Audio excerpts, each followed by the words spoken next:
పాత నిబంధన వాక్య భాగముగా ఎహెజ్కేలు గ్రంథం 34వ అధ్యాయము 9వ వచనము నుండి 16వ వచనం వరకు వీర సందీప్ గారు వైజాగ్ నుంచి వచ్చినటువంటి వారు చదివి సహకరించాలని ప్రభు పేట ఆహ్వానిస్తూ ఉంటున్నారు.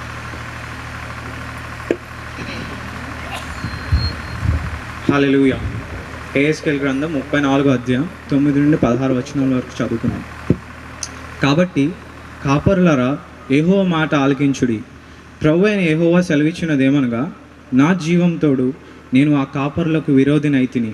నా గొర్రెలను గూర్చి వారి యొద్ద విచారించెదను. వారు గొర్రెలు మేపుట మాన్పించెదను. ఇకను కాపర్లు తమ కడుపు నింపుకొన జాలకు ఇందురు. నా గొర్రెలు వారికి తిండి కాకుండా వారి నోటి నుండి వాటిని తప్పించెదను. ఇదే ప్రభువైన యెహోవా వాక్కు. ప్రభువైన యెహోవా సెలవిచ్చినదేమనగా, ఇదిగో నేనే నా గొర్రెలను వెతికి వాటిని కనుగొందును.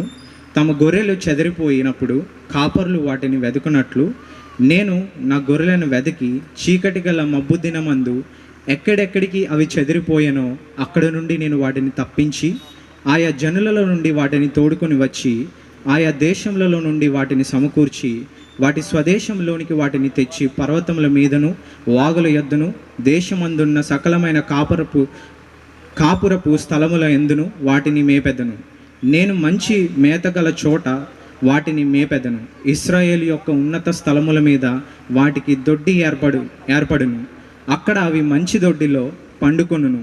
ఇశ్రాయేలు పర్వతముల మీద బలమైన మేతగల స్థలమందు అవి మేయును.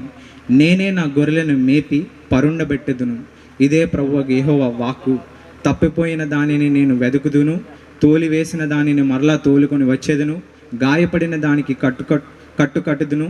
దుర్బలముగా ఉన్న దానిని బలపరచుదును. అయితే క్రొవ్విన వాటికిని బలము గల వాటికిని శిక్షయను మేత పెట్టి లయపరిచెదను. దేవుడిచ్చిన వాక్య భాగం దీవించునుగాక. ఆమేన్.